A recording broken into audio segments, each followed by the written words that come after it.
জিলহাজের প্রথম দশকের পবিত্রতম সময়ে, আল্লাহর কাছে সবচেয়ে প্রিয় যে সময়, সেই সময়ের মধ্যে এখন আমাকে বাঁচিয়ে রেখেছেন, নিজের সংশোধনের রাস্তা খুলে দিয়েছেন। সেই মহান স্রষ্টা যে আমাকে আপনাকে এত ভালোবেসে বছরের একটা গুরুত্বপূর্ণ সময়ে ইবাদত করার সুযোগ নিয়ে এই পবিত্র জুমাতে উপস্থিত হওয়া তৌফিক দান করেছেন, আমরা সেই মহান স্রষ্টার শুকরিয়া জ্ঞাপনার্থে বলি আলহামদুলিল্লাহ। দরুদ ও সালাম বর্ষিত হোক বিশ্ব মানবতার মুক্তির দূত, বিশ্ব নবী, সর্বশেষ নবী জনাবে মুহাম্মদ রাসূলুল্লাহ সাল্লাল্লাহু আলাইহি ওয়াসাল্লামের উপরে। আমরা সকলেই বলি আল্লাহুম্মা সাল্লি আলাইহি, আল্লাহুম্মা বারিক আলাইহি, আল্লাহুম্মা আমিন।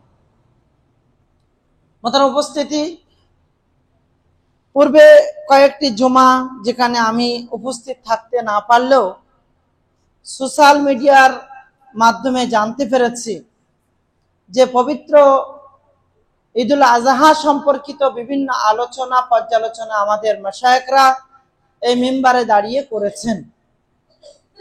আজকের দিনে তার রিপিট না করে শুধুমাত্র এতটুকু বলা, যে সময়টা আমরা অতিবাহিত করছি এটা আল্লাহ সুবহানাহু ওয়া তাআলার কাছে অত্যন্ত পছন্দনীয় এবং প্রিয় সময়।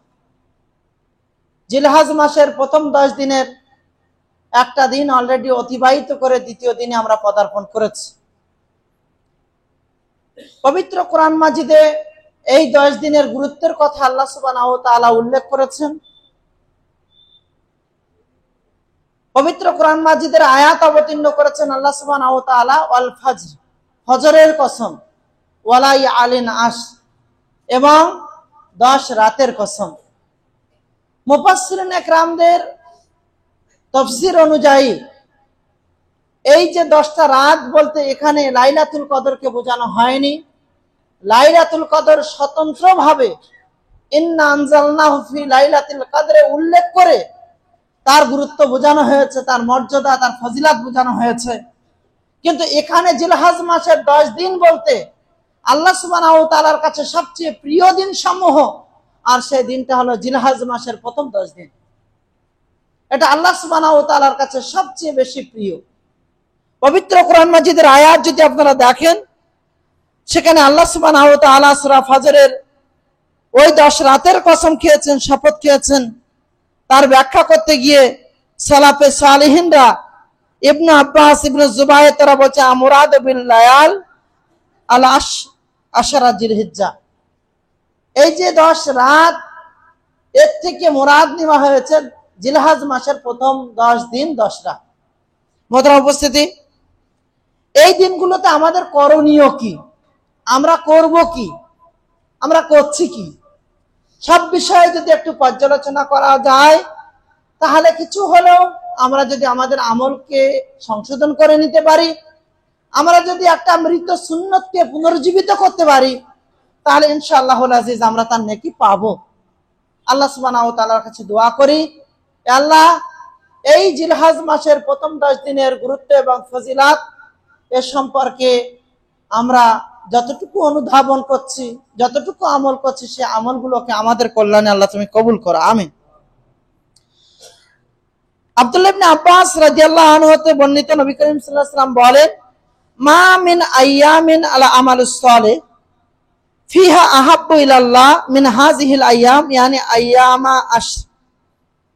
আল্লাহর নিকট জিলহজ মাসের 10 দিনের আমলের চাইতে অধিক পছন্দের আমল আল্লাহ সুবহানাহু ওয়া তাআলার কাছে আর কোনো দিনে নেই।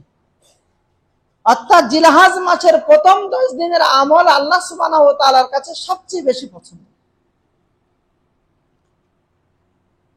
জিজ্ঞাসা করা হলো, ওয়ালাল জিহাদ ফি সাবিলিল্লাহ, কোন ব্যক্তি যদি আল্লাহর রাস্তায় জিহাদ করে, সেই জিহাদের আমলের চেয়েও এই 10 দিনের আমলের গুরুত্ব বেশি। আল্লাহ রাসূল বলেন, ইল্লা রাজুলুন খারাজা বিনাফসি ওয়া মালিহি ফালাম ইয়ারজিআ মিন যালিকা বিশাই, ব্যতিক্রম ওই ব্যক্তি যে তার নফস, যে তার মাল দিয়ে আল্লাহর রাস্তায় ঝাঁপিয়ে পড়েছে, কোনোদিন আর ফিরে আসেনি, অর্থাৎ শহীদ হয়ে গেছে। এর বাইরে কোন ব্যক্তি যদি জিহাদের ময়দান থেকে ফিরেও আসে, সেই ব্যক্তির আমলের তুলনায় জিলহজ মাসের প্রথম 10 দিনের আমল আল্লাহ সুবহানাহু ওয়া তাআলার কাছে বেশি প্রিয়। মোহতারাম উপস্থিতি, এই হাদিস থেকে প্রমাণিত, এই হাদিস দ্বারা আমরা যেটা বুঝতে পারলাম আল্লাহ সুবহানাহু ওয়া তাআলা এই দিনগুলোকে কতটাই না বেশি ভালোবাসেন। ইবনে আব্বাস হতে বর্ণিত, নবী করিম সাল্লাল্লাহু আলাইহি ওয়াসাল্লাম বলেন, মা মিন আমালিন আযকা ইনদাল্লাহি আযজা ওয়া জাল ওয়ালা আযমা আজরাম মিন খায়রিন তা'আমালুহু ফি আশরিল আযহা। যে সমস্ত আমল করে আল্লাহ সন্তুষ্টি লাভ করা যায় এবং সর্বোত্তম মর্যাদা লাভ করা যায়, জিলহজ মাসের 10 দিনের আমল হলো তার অনুরূপ। না, আল্লাহ সুবহানাহু ওয়া তাআলার নৈকট্য লাভ করা, আল্লাহ সুবহানাহু ওয়া তাআলার সন্তুষ্টি অর্জন করা এবং নেকিতে অন্যের উপরে বেশি অগ্রাধিকার পাওয়ার অন্যতম আমলের মধ্যে জিলহজ মাসের প্রথম 10 দিনের আমল আল্লাহ সুবহানাহু ওয়া তাআলার কাছে সবচেয়ে বেশি প্রিয়। সর্বশ্রেষ্ঠ দিন কোনটি? আল্লাহ রাসূল সাল্লাল্লাহু আলাইহি ওয়াসাল্লাম বলেন, আফজালু আইয়ামিদ দুনিয়া আইয়ামুল আশর। দুনিয়ার দিন সমূহের মধ্যে জিলহজের প্রথম 10 দিন হলো সর্বোত্তম দিন। দুনিয়ার যে দিন সমূহ, এই দিন সমূহের মধ্যে সবচেয়ে আল্লাহর কাছে বেশি কল্যাণকর দিন হলো জিলহজ মাসের প্রথম 10 দিন। এই 10 দিন আমরা কি করব? আল্লাহ রাসূল সাল্লাল্লাহু আলাইহি ওয়াসাল্লাম বলেন, মা মিন আইয়ামিন আযামু ইনদাল্লাহ ওয়ালা আহাব্বু ইলাইহি মিন আমালিন ফিহিন্না মিন হাযিহিল আইয়ামিল আশর ফাআকসিরু ফিহিন্না মিনাত তাহলিল ওয়াত তাকবীর ওয়াত তাহমিদ। এই দিনগুলোতে তোমরা বেশি বেশি আল্লাহ সুবহানাহু ওয়া তাআলার জিকরে আজগার করবে, তাকবীর পড়বে, প্রশংসা করবে, আল্লাহ সুবহানাহু ওয়া তাআলার বড়ত্ব বর্ণনা করবে। এক কথায় আল্লাহু আকবার বলবে, সুবহানাল্লাহ বলবে, আলহামদুলিল্লাহ বলবে। আল্লাহ সুবহানাহু ওয়া তাআলার কাছে এই দিনগুলোর এই আমল সবচেয়ে বেশি প্রিয়। আমরা এক কথায় কি বলতে পারি? আল্লাহু আকবার, আল্লাহু আকবার, লা ইলাহা ইল্লাল্লাহ, আল্লাহু আকবার, আল্লাহু আকবার, ওয়ালিল্লাহিল হামদ। আল্লাহু আকবার হয়ে গেল। আল্লাহু আকবার, লা ইলাহা ইল্লাল্লাহ, আফজালুজ যিকরি আন লা ইলাহা ইল্লাল্লাহ। সবচেয়ে উত্তম জিকির হলো লা ইলাহা ইল্লাল্লাহ। ওয়া আফজালুদ দুআ আলহামদুলিল্লাহ। আর সবচেয়ে উত্তম দোয়া হলো আল্লাহর নিকট আলহামদুলিল্লাহ। আর এখানে আমাকে যে নির্দেশনা দেওয়া হয়েছে, তাকবীর পাঠ করবে, তাহমিদ আল্লাহর প্রশংসা করবে, তাহলিল আল্লাহর বড়ত্ব বর্ণনা করবে, তো সেখানে আমরা এই শব্দগুলো বেশি বেশি পড়তে পারি। আল্লাহু আকবার, আল্লাহু আকবার, আল্লাহু আকবার কাবীরা, আল্লাহু আকবার কাবীরা, আলহামদুলিল্লাহি কাসীরা, সুবহানাল্লাহি বুকরাতা ওয়া আসীলা। বা আল্লাহু আকবার, আল্লাহু আকবার, আল্লাহু আকবার, লা ইলাহা ইল্লাল্লাহ, আল্লাহু আকবার, আল্লাহু আকবার, ওয়ালিল্লাহিল হামদ। এই শব্দগুলো যত বেশি পড়তে পারেন তত বেশি আমার আপনার জন্য কল্যাণকর। মাত্র উপস্থিতি, আমল কেমন হওয়া প্রয়োজন? আজকে জুমার খুতবা হচ্ছে, হয়তো কারোর ইমাম সাহেবের মুখ থেকে কিছুটা শুনে যদি সচেতন হতে পারি, কিন্তু কেন প্রতি বছর কেন মনে করিয়ে দিতে হবে? প্রতি বছর কেন বলতে হবে জিলহজ মাসের 1 তারিখে চাঁদ ওঠার পর থেকে আমাকে এই তাকবীর পাঠ করতে হতো? কেন আমি তাকবীর পাঠ করিনি? কেন ভুলে গিয়েছি? কেন এই মৃত সুন্নতকে আমরা জীবিত করতে পারতাম না? এই মৃত সুন্নতের উপরে আমাদের এত অবহেলা কেন? আমরা রাসূল সাল্লাল্লাহু আলাইহি ওয়াসাল্লাম আনিত বিধান, রাসূল সাল্লাল্লাহু আলাইহি ওয়াসাল্লাম প্রদত্ত তার ইত্তেবা কেন আমরা করিনি? তার অনুসরণ কেন আমরা করিনি? আজকের দিনে যদি দেখেন, সাহাবা کرامদের আমল যদি উঠিয়ে দেখানো হয়, আবু হুরায়রা রাদিয়াল্লাহু তাআলা আনহুর মতো সাহাবীরা, আনাস রাদিয়াল্লাহু তাআলা আনহুর মতো সাহাবীরা, আবু সাঈদ খুদরি রাদিয়াল্লাহু তাআলা আনহুর মতো সাহাবীরা, তারা বাজারে যেতেন, ইচ্ছা করেই লোক দেখলে তারা উচ্চ স্বরে তাকবীর পাঠ করতেন, এই মর্মে যাতে করে তাদের তাকবীর শুনে অন্যরা তাকবীর পাঠ করে। আমাদের কারোর মুখে তাকবীর নেই, কেউ তাকবীর পাঠ করে না। এখন প্রয়োজন ছাড়াও আমি মনে করি যে কোনো জায়গায় লোকের ভিড় হয়েছে, সেখানে আস্তে আস্তে চলে যান, গিয়ে তার গা ধরে বলার প্রয়োজন নেই। তার পাশে গিয়ে বলতে থাকুন আল্লাহু আকবার, আল্লাহু আকবার, লা ইলাহা ইল্লাল্লাহ, আল্লাহু আকবার, আল্লাহু আকবার, ওয়ালিল্লাহিল হামদ। যাতে করে আপনার এই সুন্নতের আমলে আপনার বলার কারণে অন্যজন স্মরণ করে সেই আমলটা করতে পারে। আলহামদুলিল্লাহ সুম্মা আলহামদুলিল্লাহ, সৌদি আরবে এই সুন্নতের জীবিতকরণ যদি আপনারা দেখেন আপনারা অবাক হয়ে যাবেন। এই মুহূর্তে এই সময় সৌদি আরবের প্রত্যেকটা দোকানে মাইক বাঁধা আছে, ছোট মাইক, সেখানে 24 ঘন্টা তাকবীর পাঠ হচ্ছে। এই 10 দিন কোন ক্রেতা মুখেও পড়ছে, বিক্রেতা মুখে পড়ছে, তার মধ্যে মাল বেচা কেনা করছে। কোন ক্রেতা যখন দোকানে আসবে সে যেন ভুলে না যায় এখন আমার আমল কি করণীয়, তাই উপরে মাইক বাজছে, বারবার তাকবীর পাঠ করা হচ্ছে, তুমি ভুলে যেও না, তুমি এটা বেশি বেশি পড়ো। আবু হুরায়রা বলছেন আমি বাজারে চলে যেতাম এই কারণে যে আমার বলার কারণে কোন ব্যক্তি যদি বলে তো মৃত সুন্নাতের জীবিতকরণ হবে, তার নাকি আমি পাবো। পড়ছেন আপনারা? তাকবীর পড়েন? ওই যে ওয়ালি সাহেব জমায় বলে দেয়নি তো আমরা কি করে বুঝবো? অলরেডি 2 দিন পার হয়ে গেছে, অলরেডি 2 দিন শেষ। আম ভাবে আপনাদের এই তাকবীর বেশি থেকে বেশি পাঠ করতে হবে। আর খাস ভাবে 9 জিলহিজ্জা মানে ঈদের আগের দিন থেকে নিয়ে 13 জিলহিজ্জা ঈদের পরে আরো 3 দিন আপনি খাস ভাবে তাকিদের সঙ্গে জোর দেওয়ার সঙ্গে বেশি বেশি পাঠ করবেন। ফরজ সালাতের পর ঘুম থেকে উঠে, ঘুম থেকে জেগে, রাতের অন্ধকারে, রাত্রে ঘুম থেকে জাগলেন, সর্বক্ষণ এখনো তো আপনি পড়বেন, কিন্তু ওই সময়টা আরো তাকিদের সঙ্গে আপনাকে পড়তে হবে। বেশি থেকে বেশি তাকবীর পাঠ করার চেষ্টা করুন।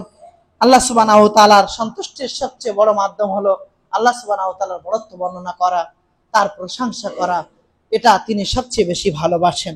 আল্লাহ যেন আমাদেরকে এ বিষয়ে আরো বেশি সতর্ক হয়ে এই আমল করার তৌফিক দান করেন, আমিন।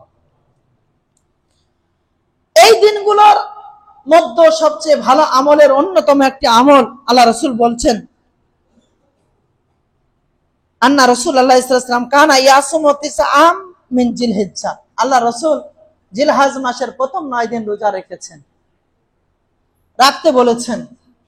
আমরা যদি কেউ পারি জিলহজ মাসের প্রথম 9 দিন রোজা রাখতে, তাহলে অবশ্যই যেন আমরা রোজা রাখি। অলরেডি 2 দিন হয়ে গেছে, যারা রাখছেন আলহামদুলিল্লাহ, আর যারা রাখছেন না তারা যদি মনে করেন জানতাম না আমি আমল করব, তাহলে অবশ্যই চেষ্টা করবেন। আল্লাহ সুবহানাহু ওয়া তাআলা যেন সকলকে তৌফিক দান করেন, আমিন। যদি 9টা না রাখতে পেরেছেন, যদি 9টা না রাখতে পেরেছেন, কমসে কম একটা রোজা আপনি অবশ্যই রাখবেন। কারণ আল্লাহ রাসূল সাল্লাল্লাহু আলাইহি ওয়াসাল্লামের হাদিস অনুযায়ী সেই একটি রোজার ফজিলত আল্লাহ সুবহানাহু ওয়া তাআলার কাছে অনেক বেশি। যে ব্যাপারে আল্লাহ নবী সাল্লাল্লাহু আলাইহি ওয়াসাল্লাম বলেন, সিয়াম ইয়াউমে আরাফা আহতাসিবু আলাল্লাহ আইয়ুকাফিরা সানাতাল্লাতী ক্বাবলাহু ওয়া সানাতাল্লাতী বা'দাহু। আরাফার দিনের রোজা, কোন ব্যক্তি যদি আরাফার সিয়াম পালন করে, কোন ব্যক্তি যদি আরাফার রোজা রাখে, তাহলে সেই ব্যক্তির 1 বছর আগের গুনাহ আর 1 বছর পরের গুনাহ মাফ করে দেওয়া হয়। সুবহানাল্লাহি ওয়া বিহামদিহি, সুবহানাল্লাহিল আযীম। আল্লাহ সুবহানাহু ওয়া তাআলা আমার আপনার 1 বছর পূর্বের গুনাহ আর 1 বছর পরের গুনাহ ক্ষমা করবেন। আমরা কি রাখবো ইনশাআল্লাহ? আরাফার দিনের সিয়াম আমরা রাখবো। রইল কিছু ইখতিলাফ, সামান্য কিছু মতানৈক্য, রোজাটা রাখবো কবে, রোজাটা রাখবেন কবে? দুটো মত। একটা হলো সিয়াম ইয়ামে আরাফা, আরাফার দিনের সিয়াম। কেউ কেউ বলছেন আরাফা পৃথিবীতে এক জায়গায় হয়, সেটা হলো সৌদি আরব।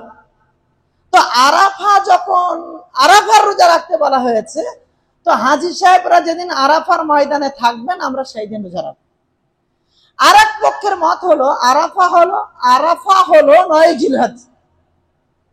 তো 9 জিলহজ যদি আরাফা হয়, তারপরের দিন হলো ইয়ামুন নাহার 10 জিলহজ, তারপরের দিন আইয়ামে তাশরিক, বাকি 3 দিন। তাহলে 10 জিলহজ হলো 10 জিলহজ্জা, এই ইয়ামুন নাহার হলো 10 জিলহজ্জা, ইয়ামুত তারবিয়া হলো 8 জিলহজ্জা, আর ইয়ামে আরাফা কি 9 জিলহজ। অতএব আরাফার দিনের রোজা যদি আপনি বলেন, তাহলে আরাফার পরের দিন হলো কোন দিন? নাহারের দিন, কুরবানি করার দিন। তাহলে সেদিন আবার আপনি রেস্ট নেবেন কেন? সেদিন তো আপনাকে নামাজ পড়ে কুরবানি জবাই করে দেওয়া উচিত। সেক্ষেত্রে মনে রাখবেন ইস্তেহাদি বিষয়ের ব্যাপারে কোন রকম মতানৈক্য জড়াবো না। কোন একটা ইস্তেহাদের উপরে যদি আমল করি তাহলে আমি নেকি পাবো। তবে এ ব্যাপারে আমি আপনাদেরকে বলবো, আমি যে বিষয়টা অনুধাবন করেছি, বুঝেছি, আমি দীর্ঘদিন পর্যন্ত আরাফার দিনে রোজা রেখেছি, কিন্তু এখন পর্যালোচনা করে আমার যেটা মনে হয়েছে, নিজ নিজ দেশে ঈদের আগের দিন অর্থাৎ 9 জিলহজ রোজা রাখা এটাই বেশি উত্তম। অতএব আমরা নিজ দেশের 9 জিলহজ্জা রোজা রাখবো, এটা সবচেয়ে বেশি ভালো। তবে কেউ যদি 8 জিলহজ আরাফার দিন অনুযায়ী রোজা রাখে, আমি তাকে কাফের ফতোয়া দেব না, আমি তাকে মুরতাদ বলবো না, আমি তাকে বেদাতি বলবো না, আমি তাকে বলবো না তো সব আমল বরবাদ হয়ে গেছে না। এই মর্মে কেউ আবার বলছেন ইখতিলাফের নিরসন করতে আমি 2 রোজা রাখবো না। আরাফার রোজা 2 নয়, সিয়াম ইয়াউমে আরাফা, আরাফার দিনের রোজা, সে রোজাটা একটা। অতএব আপনি আবার একটাকে পরিবর্তন করে 2টোতে করছেন, সেটা আবার শরীয়তের উল্লঙ্ঘন, এটা যেন না হয়। আপনি অবশ্যই ইখতিলাফ থেকে বাঁচার জন্য আমি বলবো 9টাই করেন, তাহলে আর কোনো ইখতিলাফ থাকলো না, আগের দিনও রোজা পরের দিনও রোজা। কিন্তু আপনি আরাফাকে 2 দিন ধরতে পারবেন না। কেউ কেউ বলছেন আরাফা কোরবানির রোজা কয়টা বাপ? কোরবানির রোজা 2.5টা। 2.5টে হাফ আবার কোন আমল আছে নাকি শরিয়াতে? কোন জায়গায় হাফ আমল পেয়েছেন? হাফ বলে কিছু নেই শরিয়াত। আল্লাহ যা দিয়েছে সব ফুল করে দিয়েছে। ওই দিন সকালবেলা কিছু না খাওয়া, ঈদের নামাজের আগে কিছু না খাওয়া, ঈদুল ফিতরে কিছু খেয়ে যাওয়াটা যেমন সুন্নাত, ঈদুল আজহাতে কিছু না খেয়ে যাওয়াটা সুন্নাত। কথা কি ক্লিয়ার? ওটাকে রোজা বলবো না। ঈদুল ফিতরে কিছু খেয়ে যাওয়াটা সুন্নাত, আর ঈদুল আজহাতে কিছু না খেয়ে যাওয়াটা সুন্নাত। আমরা এই বিষয়ে ধ্যান রাখবো এবং আমরা সেই মোতাবেক আমল করার তৌফিক দান করব। আল্লাহ সুবহানাহু ওয়া তাআলা আমাদের প্রত্যেককে যেন কবুল করেন, আমিন। মোহতারাম উপস্থিতি, এই দিনগুলোর এত ফজিলত কেন? এই দিনগুলোতে যে আমলটি সংগঠিত হয়, আল্লাহ সুবহানাহু ওয়া তাআলার কাছে সবচেয়ে প্রিয় আমলের অন্যতম একটি আমল, যার নাম হজ। ঘোড়ারাসের মানুষ, ঘোড়ারাস দাঁড়িয়ে বক্তব্য দিচ্ছি যখন, আমাকে ঘোড়ারাসের ব্যাপারেই বলতে হবে, কিন্তু যারা দেখছে তাদের উদ্দেশ্যও বলবো। আমি জানি ঘোড়ারাসের এমন অনেক ভাই আছেন যাদের উপরে হজ ফরজ হয়ে গিয়েছে, কিন্তু তারা এখনো হজ করতে যাচ্ছেন না। কেন? তার এখনো চুল পাকেনি, তার এখনো ছেলের বিয়ে হয়নি, তার এখনো মেয়ের বিয়ে হয়নি, সে এখনো জমি জায়গা চাষ করতে ছাড়েনি, সে এখনো ব্যবসা চালিয়ে যাচ্ছে। তাই নাকি হজ করে এসে ব্যবসা করা যাবে না? ইন্দোনেশিয়াতে হজ না করলে মেয়ের বাপেরা ছেলেকে বিয়ে দেয় না, তাহলে ওদের বিয়ে জায়েজ তো? ওদের ব্যাপারে কি ফতোয়া লাগাবেন আপনি? আপনি তো মনে করছেন হজ করে এসে যদি আবার বাচ্চা কাচ্চা হয়ে যায়, তাহলে বলবে হাজি সাহেব দেখো হজ করে এসে বাচ্চা কাচ্চা হয়ে, যে আমার এখন প্রয়োজন, আমি চলে গেলাম, আমি চলে যাওয়ার পর চলে আসলাম, আল্লাহ সুবহানাহু ওয়া তাআলা আমার যদি কোনো সুসন্তান দেন, তাহলে আমি হজ করে এসে আমি আমার বাচ্চা কাচ্চা হওয়াটা মহা পাপের কাজ। কে ফতোয়া দিল আপনাকে? ফতোয়া হজ করে আসলে মাঠে খাটা যাবে না, ফতোয়া আপনাকে কে দিল? হজ করে আসলে ব্যবসা করা যাবে না, ফতোয়া আপনাকে কে দিল? হজ করে আসলে অন্যান্য কাজ করা যাবে না, ফতোয়া কে দিল? হজ করে আসলে করা যাবে না, এটা তো আপনার ধারণা। কেন হজ করার আগে ব্যবসা বাণিজ্য অন্যকে ধোঁকা দেওয়া এটা কি জায়েজ? হজ করার আগে জমি জায়গা ফেলা এটা কি জায়েজ?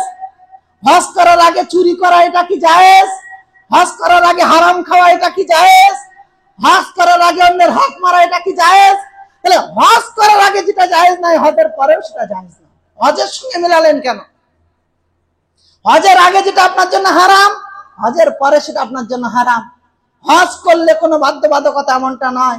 সারা জীবন হারামের মাল খেয়ে, হারাম খেয়ে, লোকের বাস দিয়ে আমি সৌদি আরবে চলে যাব, আর গিয়ে কাবার দিয়াল ধরে কেঁদে কেঁদে কাঁদলেই আমার হজ হয়ে যাবে নাকি?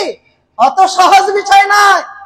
আবার এই কথার সূত্র ধরে যে বা যারা বলছে, ফতোয়া লাগিয়ে বলছে ওই ওর কথা বাদ দিতে দেখি, ও দুনিয়ায় এসব করি, এখন হজ করলে হবে নাকি? তোমার ফতোয়াকে দিতে বললো? ও হয়তো মন থেকে তওবা করেছে, ও হয়তো তওবাতুন নাসুহা করেছে, ওর খালিস তওবা হয়তো আল্লাহ কবুল করেছে। তুমি বাইরে থেকে ফতোয়া দেওয়ার কে? তুমি একদিকে যেমন বাইরে থেকে ফতোয়া দিতে পারবে না, অন্যদিকে এ কথা বলবো আমি তওবা করে যাব, তওবা করে নিতে হবে। এখনো বুঝতে পারছি আমি অন্যায় করছি, তার জন্য আমি আর কদিন পরে তওবা করব, এমন পাপাচার ব্যক্তিরা তাদের পাপ কিন্তু আল্লাহ ক্ষমা করবে। আমি জানতাম না, আমি জেনেছি, আমি তওবা করে নিই, আল্লাহ কবুল করবেন। আল্লাহ বলছেন সূরা ফুরকানের 69-70 নম্বর আয়াত, ইল্লা মান তাবা ওয়া আসলাহা ওয়া আমানা ওয়া আমিলা আমালান সালিহা উলাইকা ইউবাদদিলুল্লাহু সাইয়্যাতিহিম হাসানাত।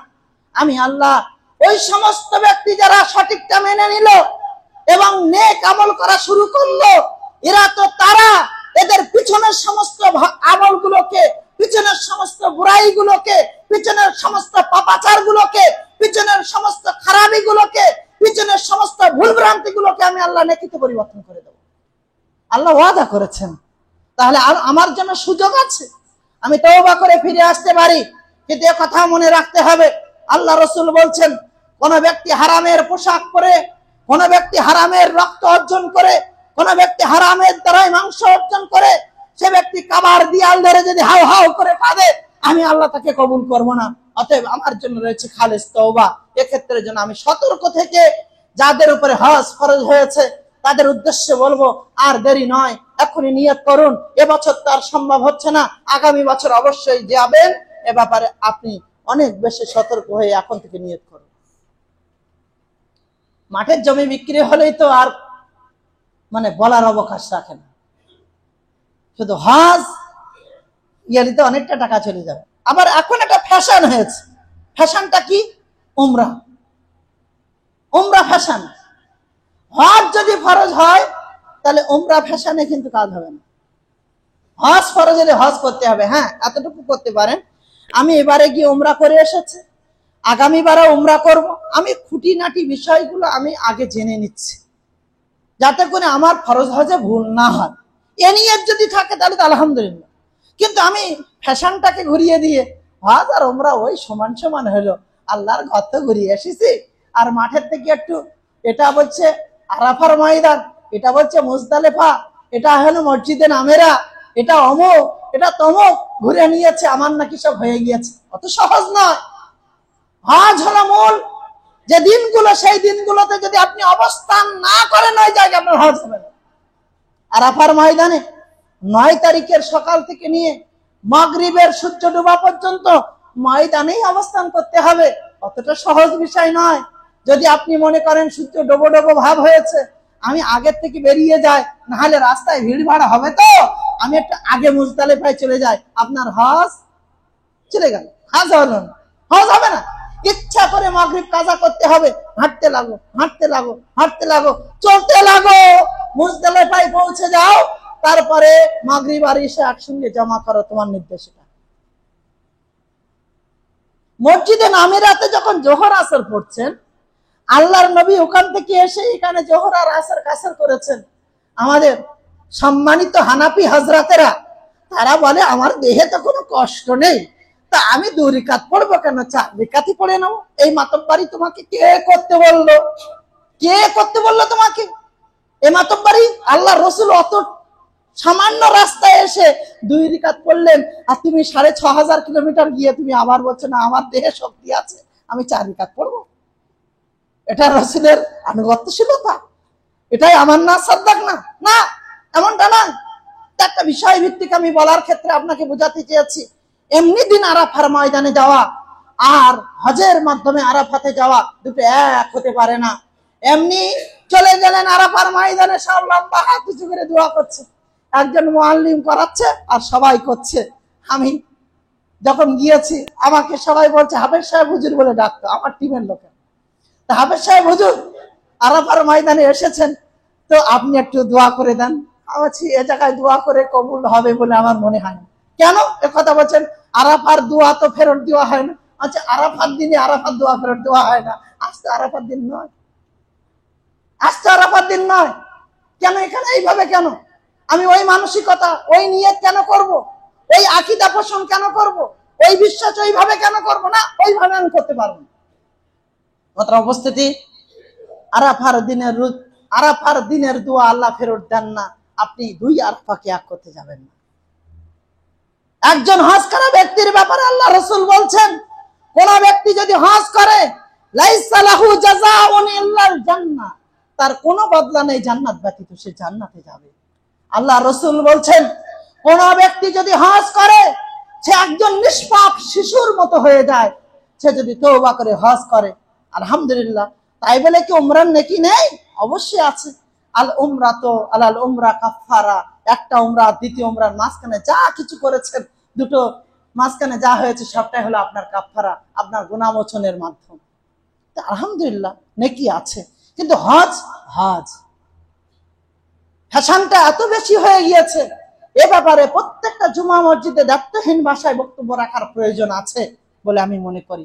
পশ্চিমবঙ্গের কোটা হলো 20,000, এবার পশ্চিমবঙ্গের হাজির সংখ্যা হলো 4900 সামথিং। কতর কোটা বললাম? 20,000-এর কোটা। আগে কিন্তু কোটার বাইরে আরো চাইতে হতো, আমাকে কিছু কোটা বাড়ানো হোক। কোটার সীমাবদ্ধতা থাকার কারণে অনেকে হজের চান্স পেত না। আর এখন 20,000-এর কোটা পশ্চিমবঙ্গে, 4900 সামথিং হাজি সাহেবরা হজ করতে গিয়েছেন, বাকি সিট সব খালি। অতএব এ ব্যাপারে যদি মানুষ সচেতন না হয়, আগামী দিন কোটাও থাকবে না। আমি আপনাকে বলি হজের গুরুত্ব কত বেশি, আর এই দিনের গুরুত্ব, এই দিনগুলোর গুরুত্ব কেন বেশি? হজের গুরুত্ব এতটাই বেশি, আল্লাহ সুবহানাহু ওয়া তাআলার একটা ফরজ বিধান মানার ক্ষেত্রে আপনার কোন রকম গাফিলতি বরদাস্ত হবে না। আল্লাহর একটা ফরজকৃত বিধান মানার ক্ষেত্রে আপনি 1 সেকেন্ডের জন্য গাফিলতি করবেন এটা নয়। আমি এই মেম্বারে দাঁড়িয়ে একবারও নয়, 12 বছর ধরে যদি এখানে আছি, তো 12 বছরের জুম্মার খুতবায় এই কথা আমি বলেছি, আর আজকেও তার রিপিট করছি। পূর্বের দিনগুলোতে যখন হাজী সাহেবরা হজ করতে যেত, তারা গ্রামের মানুষদেরকে খানা শাদি খাওয়াতো। খানা শাদি মানে ওই খানা না, মানে ভোজ খাওয়াতো। এই বলে যে আগে যারাই হজ করতে গিয়েছে তারা জুমা মসজিদের মুসল্লিদের খাইয়ে গিয়েছে। এখন মনে করেন কোন ব্যক্তি তার খরচ, ঘরের আনুষঙ্গিক সবকিছু ব্যবস্থাপনা করার পর তার কাছে 4 লক্ষ টাকা আছে। 4 লক্ষ টাকায় তার হজ হয়ে যাবে। অতিরিক্ত 4 লক্ষ টাকা আছে মানে তার উপরে হজ ফরজ, মানে তাকে যেতে হবে। এখন 4 লক্ষ টাকা আছে, এই জুমা মসজিদের লোক খেতে গেলে যে আরো 60,000 টাকা খরচ, সেই টাকাটা হয়নি এখন। তাই মনে করেছেন হাজী সাহেব, মানে হবু হাজী মনে করেছেন তাই তো 60,000 টাকা হয়নি, আবার ঋণ করেও যদি যায়, তা হুজুররা নাকি বলে ঋণ করে যেতে নেই। আবার অনেকের কথা, যেমন ঋণ করে কোরবানি আর করবো না, ঋণ করতে নেই, অমুক তমুক হাজার কথা, যেটা আমাদের কথা আছে। এখনই মনে করছে 60,000 টাকা নিয়ে আবার ঋণ হয়ে যাব, যদি না ফিরে আসি, আমার ছেলেরা যদি না সেটা জমা করে, আমার ছেলেরা যদি সেটা না মেনে নেয়, তা কাজ করি, আমি সামনের বছরে যাব, ওই 60,000 টাকা, ওই 4 লাখ তো খরচ করবো না, আবার সামনের বছরে 60,000 টাকা জোগাড় করে জুমার মুসল্লিদের দুটো খাইয়ে দিয়ে, ভোজ খাইয়ে আমি যাব। আল্লাহ না করুন সামনের বছর আস্তে আস্তে ওই ব্যক্তি মারা গিয়েছে, হতে তো পারে। গ্যারান্টি আছে কারোর কাছে? আপনাদের কাছে গ্যারান্টি আছে? ওই 4 লাখ টাকা রেখে দিয়ে 60,000 টাকা জোগাড় করা ব্যক্তির গ্যারান্টি আছে যে সে বেঁচে থাকবে? মনে রাখবেন, খুব কঠিন ভাবে আমি আপনাকে বলতে চাই, কোনদিন যেন এই ভুল আপনি না করেন। তাই আপনার জ্ঞাতার্থে কথা আমি বলছি, 60,000 টাকা যেটা ভোজ খাওয়ানোর জন্য জোগাড় করতে গিয়ে আবার একটা বছর অতিরিক্ত নেওয়ার চেষ্টা করেছিলেন, আর তার মধ্যে যদি আপনার মৃত্যু হয়ে যায়, আপনি মুসলমান হয়ে মরবেন না, আপনাকে জাহেলিয়াতের মৃত্যু হবে, জাহেলিয়াতের মৃত্যু হবে। কথা কি ক্লিয়ার? কোন মৃত্যু হবে আপনার? কোন মৃত্যু হবে আপনার? জাহেলিয়াতের মৃত্যু হবে, মুসলমান হয়ে আপনি মরবেন না। কত ভয়ঙ্কর ব্যাপার, কত ভয়ঙ্কর কথা আমি বললাম। আমার কথা নয় এটা। এখন আপনি সতর্ক হন। আপনার ক্ষেত্রে বলছি, হজ জীবনে একবার ফরজ, বারবার যেতে পারছেন, আলহামদুলিল্লাহ, আল্লাহ আপনাকে দিয়েছেন, বারবার যান। কিন্তু হজ একবার ফরজ। আল্লাহ নবী হজ ধরে 4 বার উমরা করেছেন, আর একবারই হজ করেছেন। অতএব ওই হজের সঙ্গে যে উমরা ছিল সেটা ধরে 4 বার উমরা আর 1 বার হজ। আপনি যদি মনে করেন উমরা একাধিক করতে পারেন, কিন্তু আপনার উপরে যদি হজ ফরজ হয়, আপনি হজের বিষয়টা আগে খেয়াল রাখবেন এবং হজ পালন করবেন। আল্লাহ সুবহানাহু ওয়া তাআলা যেন আমাদের প্রত্যেককে কবুল করেন, আমিন। আমাদের উপস্থিতি, জিলহজ মাসের এই কয়েকদিন আপনারা বেশি বেশি তাকবীর পাঠ করবেন, যেটা আমি আগেই বললাম। সর্বশেষ নকটক যদি কেটে ফেলেছেন তার তো কিছু বলার নেই, আর যদি না কেটেছেন তাহলে ইজা দাখালাল আশর আরাদা বা আযকুম মায়ুজাহিয়া ফালা ইয়ামাসসা মিন শারিহি ওয়া বাশারিহি শাইয়া। তোমাদের মধ্যে যারা কুরবানি করার নিয়ত করেছে তারা যেন তাদের নখ, চুল এবং তার শরীরের কোনো কিছুকে না কাটে, কোনো কিছুকে না উঠায়। অতএব আমরা এক্ষেত্রে খেয়াল রাখবো, আমরা চেষ্টা করব আমরা এই ত্যাগটা যেন স্বীকার করতে পারি। আল্লাহ সুবহানাহু ওয়া তাআলা যেন তৌফিক দান করেন, আমিন। বছরে 4টে দিন রোজা রাখা হারাম, 5টা দিন। একটা হলো ঈদুল ফিতরের দিন আপনি রোজা রাখতে পারবেন না, কারণ খেয়েই তো যেতে হবে ঈদগাহে 1 মাস রোজা রাখার পর, ওই দিন আপনি রোজা রাখতে পারবেন না।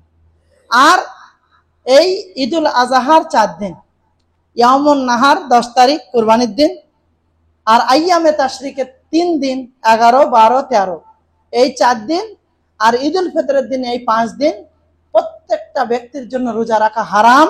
এই 5 দিন হলো খাওয়ার দিন, এই 5 দিন বেশি বেশি খাবেন। হ্যাঁ, কি খাবেন? কুরবানির গোশত খাবেন, তাই না? বেশি বেশি খান, কুরবানি করুন। নিয়ত করেছেন, মাওলানা সাহেবরা অনেক ভালো বক্তব্য দিয়েছেন, খুব প্রস্তুতিও নিয়ে ফেলেছেন, আলহামদুলিল্লাহ। হ্যাঁ, আল্লাহ তৌফিক দান করুন, আল্লাহ আপনাদের কুরবানিকে কবুল করুন, আমিন। শুধু একটি আয়াত সূরা বাকারা, সূরা হজের মধ্যে আল্লাহ সুবহানাহু ওয়া তাআলা বলেন, লা ইয়ানালাল্লাহু লুহুমুহা ওয়ালা দিমাউহা ওয়ালাকি ইয়ানালুহু তাকওয়া মিনকুম। তোমরা যে কুরবানির পশু জবাই করছো, আল্লাহ তাআলা তার গোশতও দেখেন না, আল্লাহ তাআলা তার রক্তও দেখেন না, আল্লাহ তাআলা দেখেন তোমাদের অন্তরের ভয়টা, তাকওয়াটা। তাকওয়াটা, তাকওয়া অনুযায়ী কুরবানি করবেন। হ্যাঁ, ভালো তো তাজা গরুর মাংস কিনে এনেও খাওয়া যেত, কিন্তু তা তো নয়। আপনি নিজ হাতে কুরবানি করার চেষ্টা করছেন, নিয়ত করেছেন, মানত করেছেন, আলহামদুলিল্লাহ, আল্লাহ আপনার কুরবানিকে কবুল করুন, আমি দোয়া করি। তবে নিয়তটা যেন স্পষ্ট থাকে। আপনি অপারক, 7 জনের পক্ষ থেকে আপনি একটা গাই কুরবানি করেন, আপনি পারকতা রাখেন, কিন্তু সেই পারকতার ক্ষেত্রে আপনি কেন ভাগে যাচ্ছেন? কোনো প্রয়োজন নেই। আবারও বলছি, ভাগা কোরবানির ফতোয়া কিন্তু আমি দিইনি যে ভাগা কোরবানি করা যাবে না, ওটা হারাম না। অপব্যাখ্যা যেন করবেন না। আপনার নিয়তের প্রশ্ন আপনি আপনার কাছে করবেন, হাজি সাহেবের কাছেও জিজ্ঞাসা করার নেই, এত মাশায়েখদের কাছে জিজ্ঞাসা করার প্রয়োজন নেই। আপনি জিজ্ঞাসা করবেন, একটা ছাগল 3000 টাকা দামের ছাগল দিলে বাড়িতে 100 লোক থাকলে সবার পক্ষ থেকে একটি ছাগল কোরবানি যথেষ্ট। কত দামের ছাগল? কত দামের? 3000-এর একটা ছাগল, ধাড়ি ছাগল, নাহলে 3000-এ তো আর পাবেন না, ওই জন্য ধাড়ি বললাম। তো একটা ধাড়ি ছাগল, এই কথাটা কেন এইভাবে বললাম? যাতে করে আরো ভালো করে বুঝতে পারেন। খুব কটু কথাই নয়, খুব বোঝার সাথে আমি বলছি। একটা ছাগল খুব আপনার কাছে কম কিমাতের ছাগল, সেই ছাগলটা কুরবানি করছেন পরিবারের পক্ষ থেকে। আপনার পরিবারে যদি 100 লোক থাকে, একটি ছাগল একটা পরিবারের 100 লোকের জন্য যথেষ্ট। কথা কি ক্লিয়ার? এখন 3000-এর ছাগলে না গিয়ে আপনি 16,000-এর ভাগাতে গিয়েছেন। কত হাজারের ভাগায়? 16,000-এর ভাগাতে গিয়েছেন। কোরবানি হবে না হবে না ও ফতোয়া আমার কাছে নেই। আপনার নাফসকে জিজ্ঞাসা করেন। ছাগলের গোশ গন্ধ লাগে, আমার বৌমা ছাগলের গোশ খায় না, নতুন বৌমা এসেছে, যদি একটু না করি তাও খারাপ বলবে, আমারও কেমন কেমন লাগে, তাই মনে করছে একটু বদল করে নাও। আর না হয় বদল করতে গেলেও কি বলবে, একটা ছোট মতো ছাগল দেই আর ওর সঙ্গে আমি আবার একটা ভাগা নিয়ে নেই। সব নিয়তের ব্যাপারটা ওখানে জিজ্ঞাসা করবেন, জিজ্ঞাসা করলে যথেষ্ট হয়ে যাবে। পৃথিবীর কোনো ফতোয়া মুফতি সাহেবের কাছে জিজ্ঞাসা করার প্রয়োজন নেই। এ ফতোয়া যদি ওখানে জিজ্ঞাসা করেন আর নিজের মনকে যদি ইতমিনান করতে পারেন, মুতমাইন করতে পারেন, যথেষ্ট। কি ফতোয়ার কারণ আছে? ফতোয়ার প্রয়োজন আছে মনে হয়? ফতোয়ার কোনো প্রয়োজন নেই। হ্যাঁ, তারপরে বলছি ভাগা কোরবানি করা জায়েজ, ভাগা কোরবানি করতে পারেন। আল্লাহ সুবহানাহু ওয়া তাআলা সামর্থ্য যদি না দেন তাহলে সেক্ষেত্রে ভাগা কোরবানি করা যেতে পারে।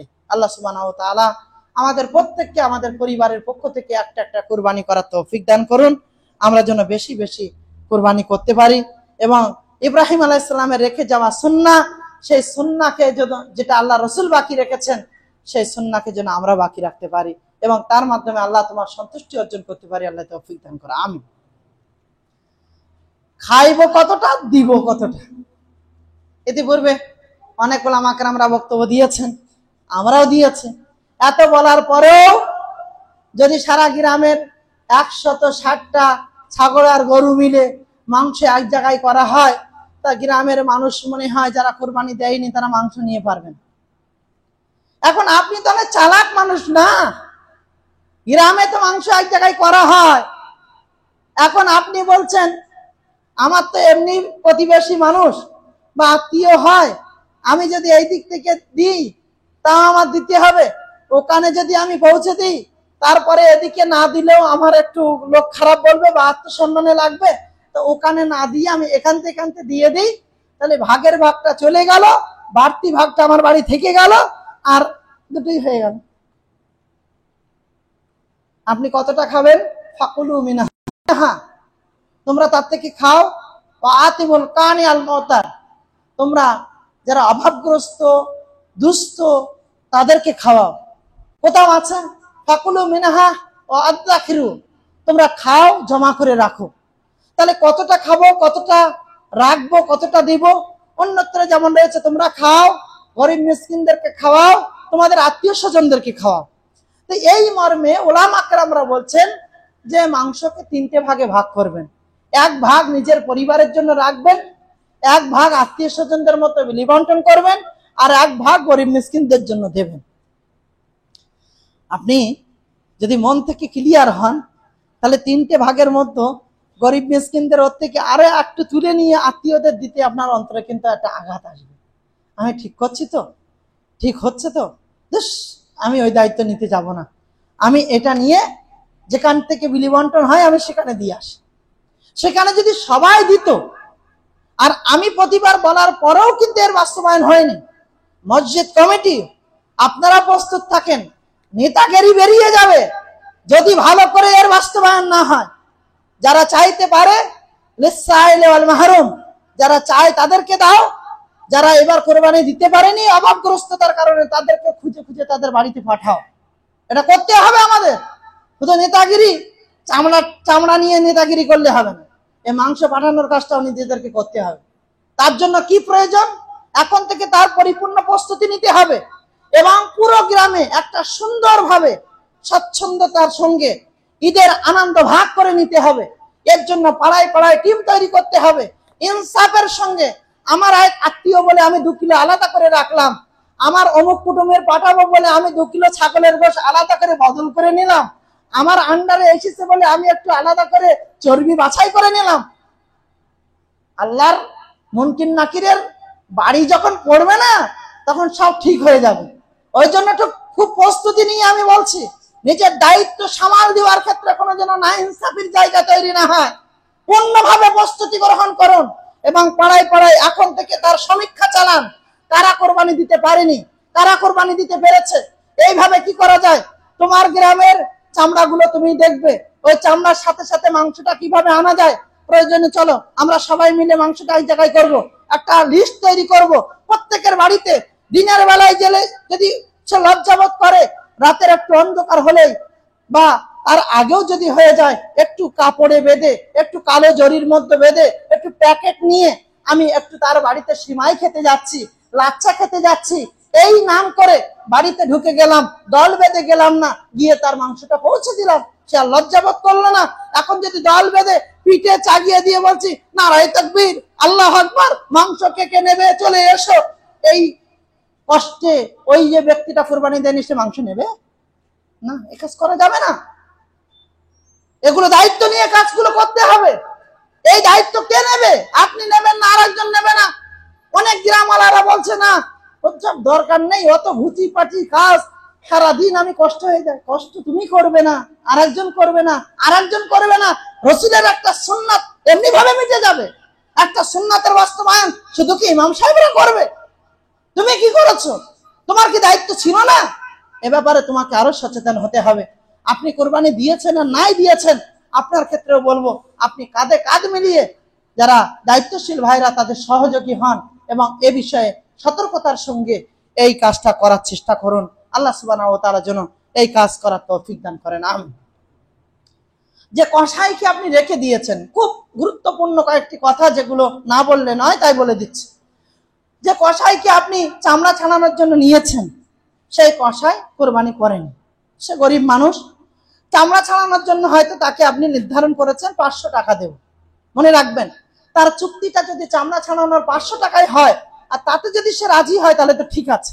কিন্তু আপনি যদি বলেন, দেখ চামড়াটা ছাড়িয়ে দিবি, তোর 500 টাকা দেবো আর 5 কিলো মাংস দেবো, তাহলে আপনি এটা অত্যন্ত ভুল কাজ করলেন। 5 কিলো মাংসের বদলে আপনার ওই জবাইকৃত পশুর মাংসের বদলে তার চামড়া ছাড়িয়ে তার মজুরি নেবেন, এটা আপনার জন্য জায়েজ নয়। হ্যাঁ, তার জন্য চুক্তি হয়েছে 500 টাকা, আপনি 500 টাকা বের করে দিলেন, তারপরে দেখলেন যে সে সত্যি অভাবগ্রস্ত, সে গরিব, সে হকদার, তাই আপনি আলাদা করে তাকে 10 কিলো দিয়ে দিন, নে এটা তুই নিয়ে যা, তবে এটা যেন তুই ভাবিস নে যে চামড়া ছাড়িয়ে দিয়েছিস বলে আমি তোকে দিচ্ছি, না, এটা না।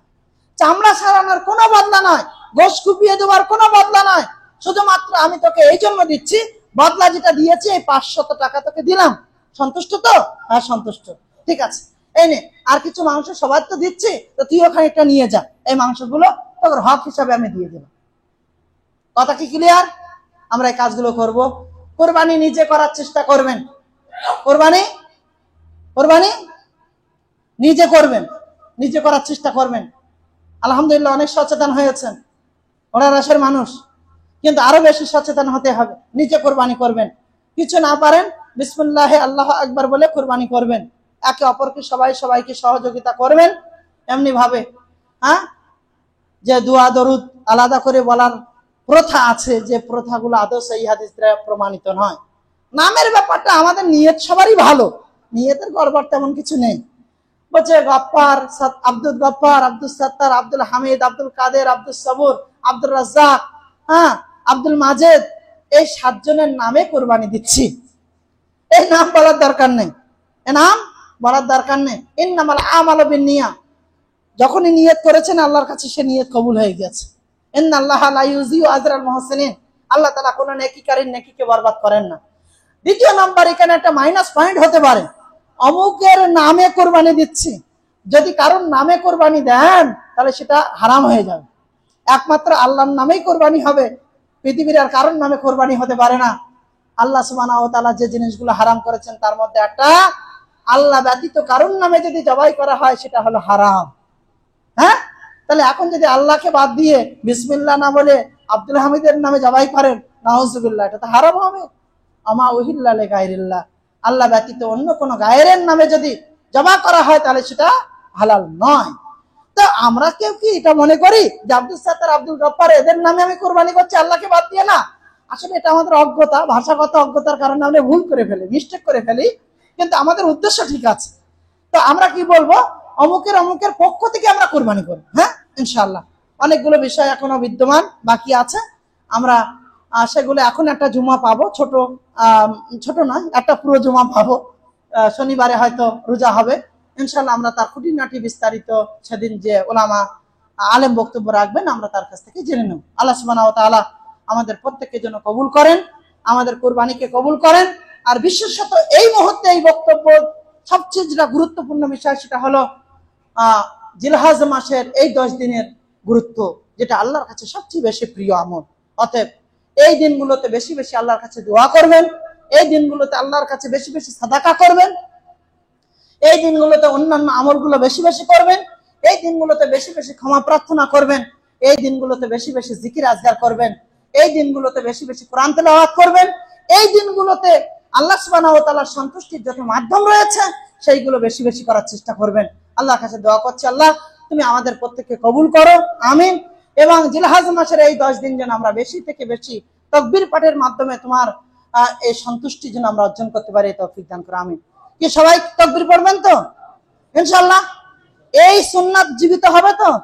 রাস্তাঘাটে উঠতে বসতে সব সময় সব জায়গায় তাকবীর পড়বেন তো ইনশাআল্লাহ, সব সময় পড়বেন। আসসালামু আলাইকুম ওয়া রাহমাতুল্লাহ, আসসালামু আলাইকুম ওয়া রাহমাতুল্লাহ, আস্তাগফিরুল্লাহ, আল্লাহুম্মা আনতাস সালাম ওয়া মিনকাস সালাম, তাবারাকা ইয়া যাল জালালি ওয়াল ইকরাম। আল্লাহু আকবার, আল্লাহু আকবার, লা ইলাহা ইল্লাল্লাহ, আল্লাহু আকবার, আল্লাহু আকবার, লিল্লাহিল হামদ, আল্লাহু আকবার কাবীরা, আলহামদুলিল্লাহি কাসীরা, সুবহানাল্লাহি বুকরাতা ওয়া আসীলা, আল্লাহু আকবার, আল্লাহু আকবার, আল্লাহু আকবার কাবীরা। কিছু না জানেন, সুবহানাল্লাহ, সুবহানাল্লাহ, সুবহানাল্লাহ, আলহামদুলিল্লাহ, আলহামদুলিল্লাহ, আলহামদুলিল্লাহ, আল্লাহু আকবার, আল্লাহু আকবার, আল্লাহু আকবার, সুবহানাল্লাহি ওয়ালহামদুলিল্লাহি ওয়ালা ইলাহা ইল্লাল্লাহু, আল্লাহু আকবার, সুবহানাল্লাহি ওয়া বিহামদিহি সুবহানাল্লাহিল আযীম, সুবহানাল্লাহি ওয়া বিহামদিহি সুবহানাল্লাহিল আযীম। যতগুলো আল্লাহর বড়ত্ব বিষয়ক শব্দ আমরা জানি, সেগুলো আমরা বেশি থেকে বেশি পাঠ করব ইনশাআল্লাহ। আল্লাহ যেন তৌফিক দান করেন, আল্লাহ যেন আমাদেরকে কবুল করেন। জিলহজের এই বিশেষ মুহূর্তকে যেন আল্লাহ আমাদেরকে কবুল করেন, এই আমলগুলোকে যেন আমাদের কল্যাণে আল্লাহ কবুল করেন, আমাদের কুরবানিকে যেন আল্লাহ কবুল করেন। এখনো পর্যন্ত আমরা যারা কুরবানির ব্যবস্থা করতে পারিনি, আল্লাহ তুমি আমাদের জন্য সেই কল্যাণকর ব্যবস্থা করে দাও, আমরা যেন কেউ কুরবানি থেকে মাহরুম না হয়। আল্লাহ তুমি আমাদের নেক নিয়তকে কবুল করো। আল্লাহ আমাদের মধ্যে যারা অসহায়, আল্লাহ তুমি তাদেরকে সুস্থতার মাধ্যমে এমন একটি সুন্নতের বাস্তবায়ন করার পূর্ণ তৌফিক দান করো, আমিন।